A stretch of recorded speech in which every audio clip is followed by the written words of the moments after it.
전 세계 시장의 40%를 점유하고 있는 기업. 1987년 오스트리아에서 첫 판매를 시작해 현재는 171개국에서 판매되고 있으며 지금까지 750억 캔 이상 팔린 에너지 드링크. 오늘의 주제 레드불입니다. 사실 레드불은 음료업계의 후발주자였으나 피로회복제에 불과했던 기능성 음료 시장에 에너지 드링크라는 새로운 개념을 제시하면서 브랜드 스토리를 만들고 공격적인 스포츠 마케팅을 통해 업계를 선도하는 기업으로 성장했어요. 에너지 드링크로 유명한 레드불은 심장을 뛰게 하는 각성 음료로 유명하죠. 이런 레드불의 창업자는 오스트리아 최대 부호가 되었어요. 그는 바로 디트리히 마테슈츠라는 사람입니다.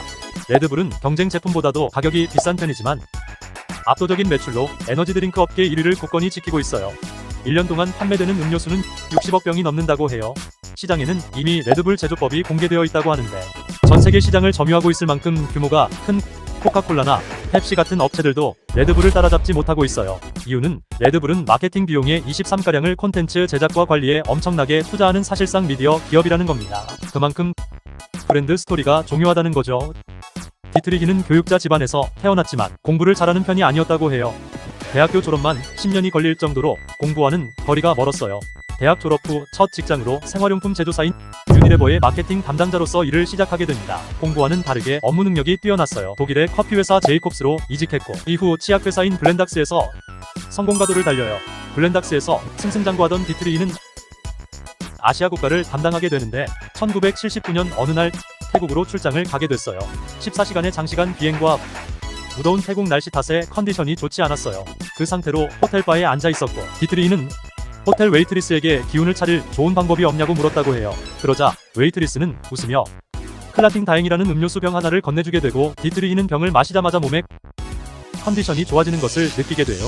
그 병은 바로 그라팅 다행이었고 둘의 운명적인 만남의 시작이었어요. 크라팅 다행은 붉은 물소라는 뜻의 피로회복제예요. 감귤과 허브 맛이 나면서 코카콜라의 2배나 되는 카페인을 함유하고 있어서 피로 회복에 좋았어요. 크라팅 다행은 피로를 이기는 자양강장제로 태국의 노동자들, 운전기사, 그리고 농부들에게 한창 인기를 끌던 음료였다고 해요.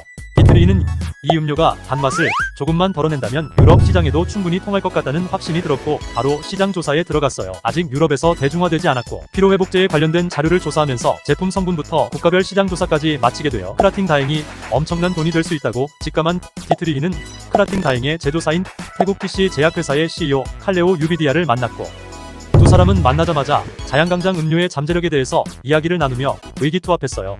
1984년 두 사람은 각각 50만 달러씩 투자해 오스트리아의 푸슈람제의 레드불 불검이라는 회사를 설립해요. 레드불은 붉은 황소란 뜻을 가진 태국의 브랜드명 크라팅 다행을 영어 이름으로 바꾼 거라고 해요.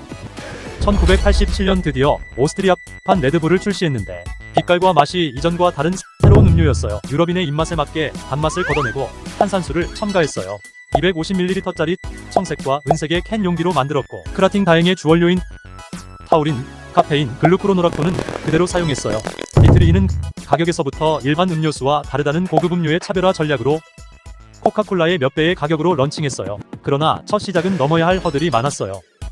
원료가 일반적인 음료수와 달랐고 레드불을 판매하기 위해서는 여러 나라 보건 당국의 승인을 얻어야 했어요. 그리고 소비자들의 인식을 바꾸어 나가야 했죠. 처음 3년은 말 그대로 악전고투의 시간이었어요. 독일 같은 일부 시장에서는 성분에 대한 우려를 극복하는 데만 5년이나 걸렸어요. 하지만 성공의 확신을 가지고 있었던 디트리히는 음료의 성분을 놓고 정부 보건관리들과의 트러블을 결국 이겨냈어요. 레드불은 콜라와 같은 탄산음료도 아니고 게토레이 같은 스포츠 이온 음료도 아니었어요.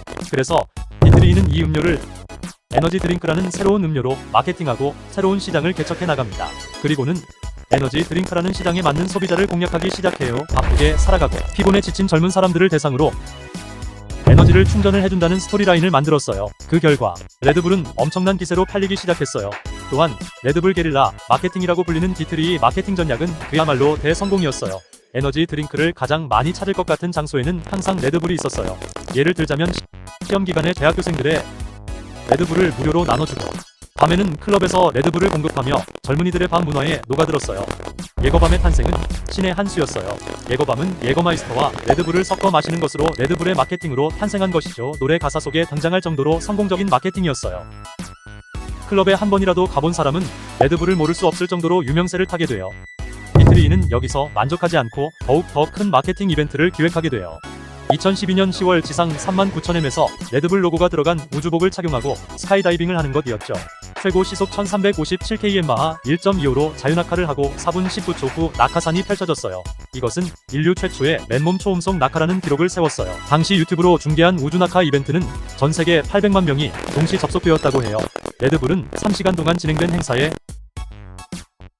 5년간 6,500만 달러 약 743억 원을 투자했어요. 투자비도 엄청났지만 이 우주낙하 이벤트로 인해 거둔 광고 효과는 자그마치 400억 달러 약 47조 원에 달했다고 합니다. 그 결과 레드불의 매출은 전년 대비 16% 상승하게 됐어요.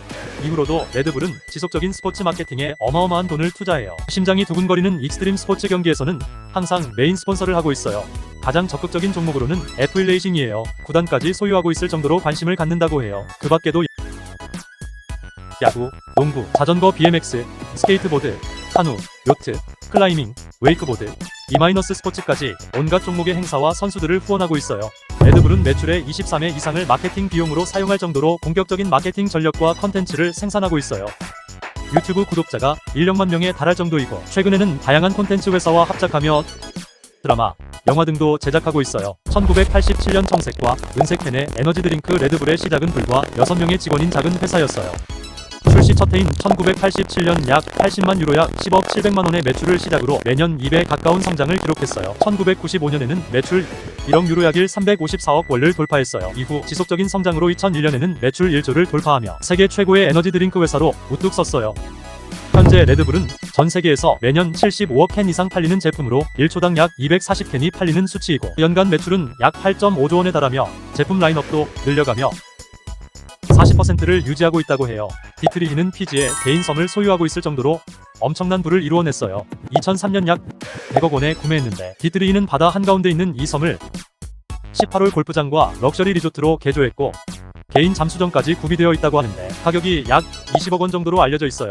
또한 오스트리아 찰스부르크 공항의 창고를 구매하여 본인 소유의 차와 비행기를 전시하고 있다고 해요. 전용기를 포함한 다양한 비행기 등 디트리히의 취미 생활이라고 알려져 있어요. 현재 알려진 디트리히의 재산은 275억 달러, 한화 약 33조 원이라고 해요. 포브스 재산 순위 40위권에 선정된 디트리히는 오스트리아 최대 부호로 알려져 있어요. 공동 창업자 찰레오는 2012년 89세로 세상을 떠났는데 당시 그의 재산은 50억 달러, 한화 약 6조 3,275억 원이었다고 해요.